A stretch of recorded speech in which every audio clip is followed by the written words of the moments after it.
Bonjour à tous et bienvenue sur Test On Road. Il n'est jamais facile de réinventer une référence, d'autant plus lorsqu'elle représente une des principales ventes de la marque. Et pourtant, il fallait bien y passer. BMW dévoile donc la 7e génération de la série 3, une génération qu'on vous propose de découvrir avec nous.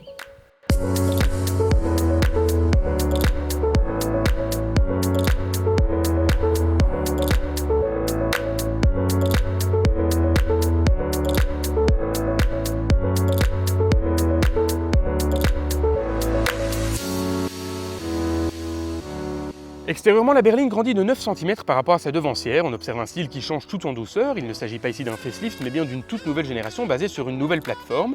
Le style évolue donc avec la fameuse calandre BMW qui grandit et qui est entourée par de nouvelles optiques LED. L'arrière change par contre radicalement avec des feux en volume qui rappellent certains modèles Lexus. Quoi qu'il en soit, la série 3 se rapproche de plus en plus de sa grande sœur, la BMW série 5. A l'intérieur, pas de surprise, on se retrouve vraiment dans l'univers BMW avec une instrumentation toujours un peu tournée vers le conducteur. L'instrumentation, justement parlons-en puisque les compteurs deviennent digitaux et sont personnalisables en fonction du mode de conduite, mais aussi en fonction des informations qu'on désire y afficher comme la navigation ou d'autres informations. Les matériaux sont évidemment comme d'habitude de très bonne qualité avec des assemblages qui sont parfaits. On a vraiment une sensation de qualité à bord et on s'y sent vraiment bien. On retrouve 3 ports USB-C contre un port USB traditionnel. À l'arrière, on est pas mal loti, on retrouve beaucoup d'espace à la tête et aux jambes, on voyagera évidemment beaucoup plus facilement à 2 qu'à 3, avec un tunnel de transmission qui est fort présent. On retrouve les réglages de climatisation ainsi que 2 ports USB type C et une prise 12 volts.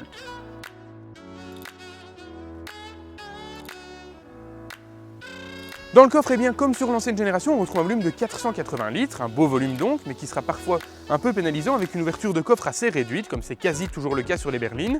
On ne pourra donc pas y faire entrer de gros objets. À part cela, on retrouve 2 poignées qui permettront de rabattre la banquette arrière en 2 tiers, 1 tiers. Mais c'est bien évidemment sur la route qu'on appréciera le plus cette BMW série 3. On a ici la 320D qui est donc équipée du 2 litres diesel qui développe 190 chevaux pour 400 Nm de couple.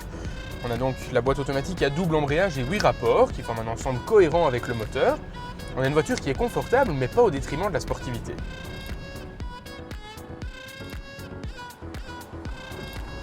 En ce qui concerne les impressions de conduite, on a une direction ultra précise associée à un excellent châssis qui permet de pouvoir placer la voiture où on le veut sur la route exactement. On a le plaisir de conduite qui est placé au premier point, comme c'est d'ailleurs la réputation du constructeur bavarois. En ce qui concerne l'insonorisation, elle est excellente, d'autant plus avec l'option du vitrage acoustique qui équipe notre modèle d'essai. On n'entend presque rien de ce qui se passe à l'extérieur, donc le plus grand confort. Contrairement à ce que laisse penser le marché, BMW continue de faire confiance au diesel puisqu'on retrouve plus de motorisation diesel que d'essence au catalogue de cette nouvelle BMW série 3. La consommation reste contenue avec une moyenne de 6,8 litres au 100 km sur la durée de notre essai.